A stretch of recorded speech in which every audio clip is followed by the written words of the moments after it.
All right, how's everybody doing today? We're going to get started on section 7 today. You'll have a video, and tomorrow you'll have a video finishing off section 7. So the best you can, try to get section 7 done for Monday. The best you can. Do the best you can. Help each other out. Videos aren't going to take even half of each class period. So you'll have half to watch the video, about half to work on the assignment. So help each other out with your assignments as best you can. Okay, so what we're going to do today is we're going to continue to talk about congruent triangles. And then the next step, after we've been able to show triangles are congruent. So here as an example in my picture are two triangles where I'm showing you that side AB equals side DE, side AC is equal to side DF, and side BC is equal to side FE. Each of these is a pair of sides, and so because of this, we would then know that the two triangles ABC and EF are going to be, oh, that's messy, hang on. DEF are going to be congruent to each other because we used SSS, one of our shortcuts. Okay, that's great. And that's usually where we've been stopping. Prove the triangles are congruent, done. But the idea is that once we prove the triangles are congruent, then from that, we would know that any other corresponding parts are also going to be equal. So the word corresponding parts. Okay?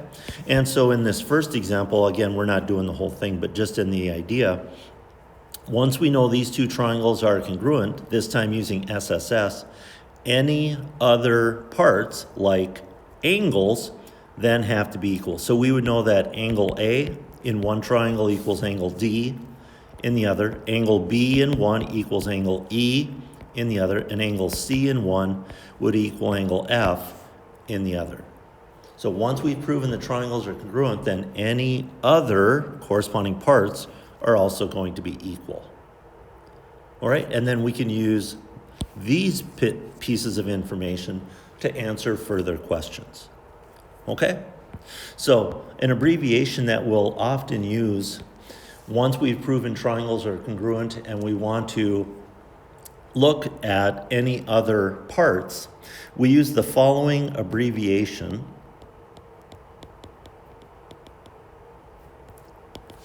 It's CPCTC. All right, so 5 letters. And what these 5 letters stand for are corresponding parts of congruent triangles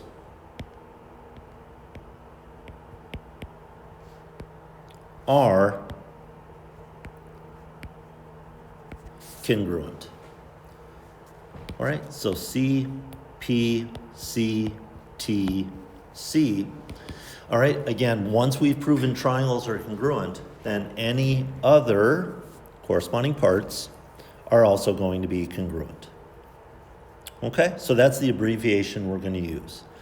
And now in this first video, I'm just going to do 2 proof problems that will use corresponding parts.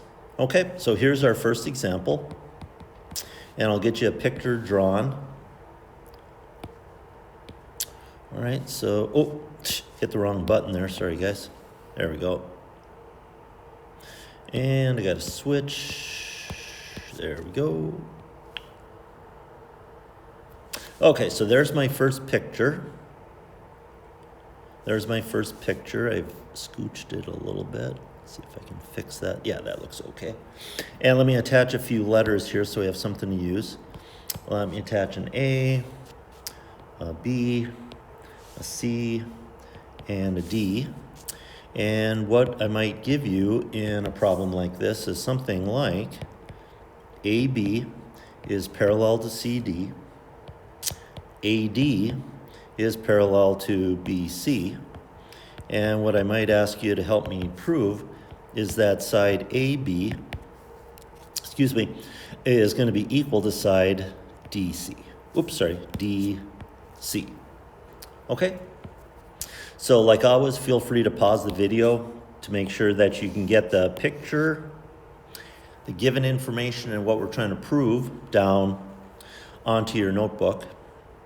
And then just feel free to restart the video whenever you're ready. Okay, but I'm going to begin with the given information that AB and CD are parallel to each other. That's given.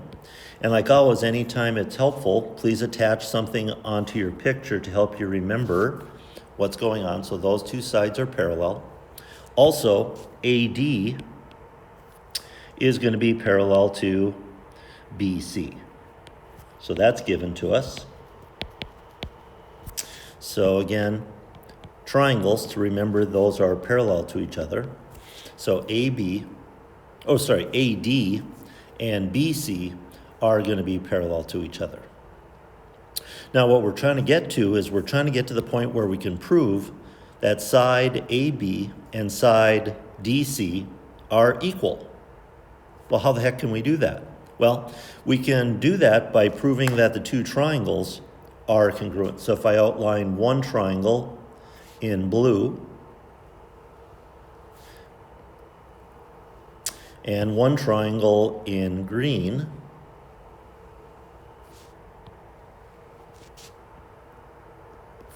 we would like to be able to prove that those two triangles are congruent. Because if I can prove those are congruent, then side AB and side DC will be equal because they're corresponding parts. So our new abbreviation, CPCTC. All right, so how do we get to proving the blue and green are congruent?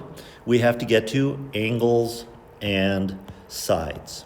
So how do we get to angles and sides being equal? Well, I'll start by numbering a few of the angles to help out a little bit so we don't have to use so many letters. And what I can start with is angle 1 and angle 4 are going to be equal to each other. Why?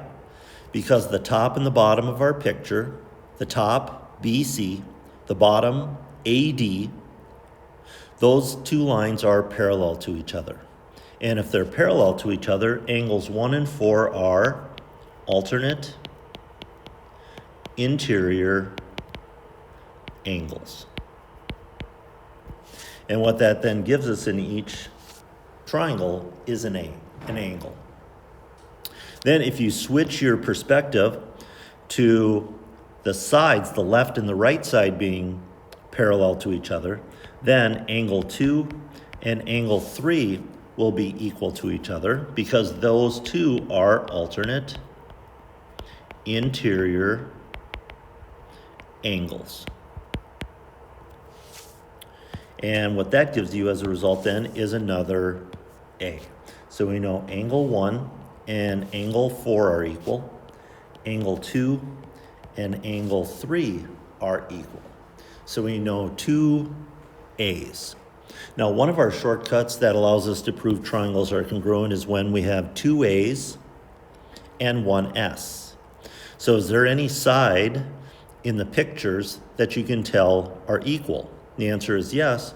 Because of the way the triangles are drawn, they share a side, and therefore the shared side, AC in the blue, is going to be equal to AC in the green. Now, of course, anything is always equal to itself using reflexive property. But what that does for us, it then gives us an S side in each of the triangles. So now in the margin, you can see two A's and an S. There we go. And I better put a tick mark on that. Sorry. AC in the blue equals AC in the green. Sorry about that.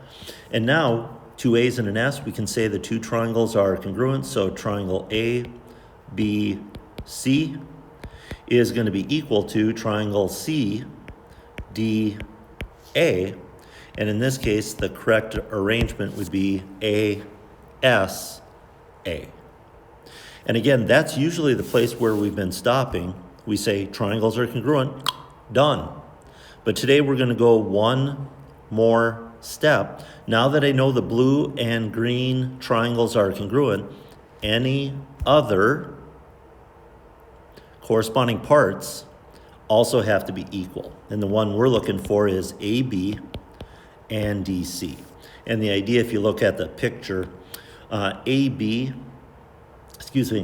is across from the angle with one tick mark. DC is across from the angle with one tick mark. So those are corresponding sides. So our reason then, our abbreviation is CPCTC, again, short for corresponding parts of congruent triangles are congruent. Okay? So that's kind of the next logical step. Now that we know how to prove triangles are congruent, then we're going to use the result to take one more step, two more steps, sometimes multiple more steps after the triangles are congruent. Okay? So again, feel free to pause the video so you can get the entire proof done. And then I'm going to work through a second proof for this first video for this section. And again, take a minute to draw a decent picture for you.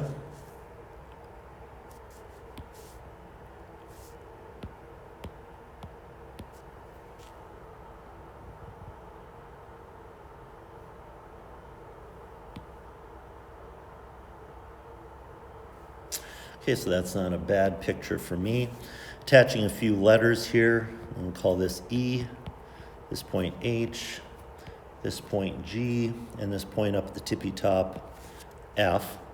And what I'm going to give you for information is that triangle EFG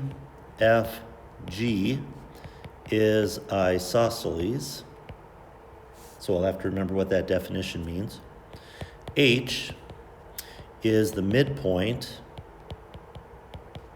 of EG. We got to remember what midpoint means. And then what I'm going to ask you to help me, missed a letter. What I'm going to ask you to help me prove is that angle at the top, and I'm going to choose to put some numbers in here just to help out. I'm going to ask you to help me prove that angle 1 and angle 2 are equal. Okay, so again, sorry for the repetition, but need a little bit of time. Pause the video so that you can get the picture, the given information down, and then click it back on and we'll work through the proof. Like always, we start with the information that's given. So we're initially told that EFG is isosceles. So that's given to us. And also that H is the midpoint of EG. That's given to us. Okay, now what do those two pieces of given information do? What does isosceles mean? Two sides are equal. So in our case, that means the distance from E to F and the distance from G to F are equal, using the definition of isosceles. And I'll put some tick marks there. E to F, G to F are equal. And what that gives us is a side in each triangle. Okay? What does midpoint mean? Midpoint means we have a point dead center on that segment or in the middle of the segment. So therefore the distance from E to H and the distance from G to H are going to be equal using the definition of midpoint from way back in chapter 1. Okay, and so tick marks E to H, G to H are equal, and again you can see that that is a side of each triangle. So far we have two S's. Can we somehow get to an A or another S? And because of the way the triangles are drawn, they share the middle side. So side FH in the left triangle is going to be equal to side FH in the right triangle. And of course, anything is equal to itself using reflexive property. But what that gives us then is another side. And in the margin then you can see S, S, S. So therefore, if 3 sides of one triangle equal 3 sides of another, the triangles are congruent. So the triangle to the left, I'll call it E, H, F. And the triangle to the right, G, H, F, are going to be congruent using SSS, 3 sides. All right, again, that's usually where we've been stopping. But now we're saying, hey, once the triangles are congruent, any other corresponding parts are also going to be congruent. So we can finish then by saying angle 1 and angle 2 are going to be equal because those are corresponding parts of congruent triangles. Please notice, let me choose purple or something. Angle 1 is across from the side with 2 tick marks. Angle 2 is across from the side with 2 tick marks. Therefore, those are corresponding. Okay? And like usual, you know you're done when your last statement matches up with what you were trying to prove. Okay? All right, so you can turn this video off and get started on the assignment the best you can. Do the best you can.